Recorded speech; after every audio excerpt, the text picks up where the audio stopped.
ସନ୍ଧ୍ୟାରେ ବାଧ୍ୟକୁ ଆସିବାକୁ ପଡ଼ିଲା ମ୍ୟାଡ଼ାମକୁ ନେଇକି, କାହିଁକିନା ମୋର ବି ଦିନଟା ବି ଖରାପ ଯାଉଥିଲା। ଦେଖନ୍ତୁ କେମିତି ଖାଇଯାଉଛି ରାକ୍ଷାସୁଣୀ ଭଳିଆ। ଦେଖନ୍ତୁ ଆମର ଭିୟୁଟା ଦେଖନ୍ତୁ କେମିତି ଲାଗୁଛି ଆପଣମାନଙ୍କୁ।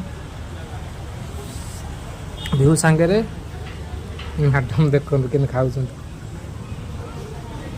ଦହିବରାଟା କିନ୍ତୁ ଫ୍ରି, ଆପଣ ଜାଣିଥିବେ କି ନା ନାହିଁ ମୁଁ କହିପାରିବିନି, କିନ୍ତୁ ଦହିବରାଟା ପୁରା ଫ୍ରି।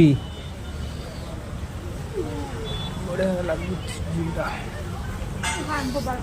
ଆମେ ବି ଜାଣିନଥିଲୁ ଦହିବରାଟା ଫ୍ରି ଥିଲା, କିନ୍ତୁ ଭଲ ଲାଗୁନି ଦହିବରାଟା, ବାସି ଦହିବରାଟା।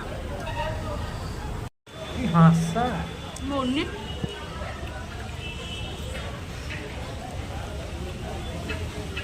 ସକାଳୁ ମୁହଁ ଫୁଲେଇ ପୁରା ବେଙ୍ଗ ଭଳିଆ କରିଦେଇଥିଲା। ଏଇନା ଦେଖନ୍ତୁ ଦାନ୍ତ ଗିଳି ଯାଉଛି।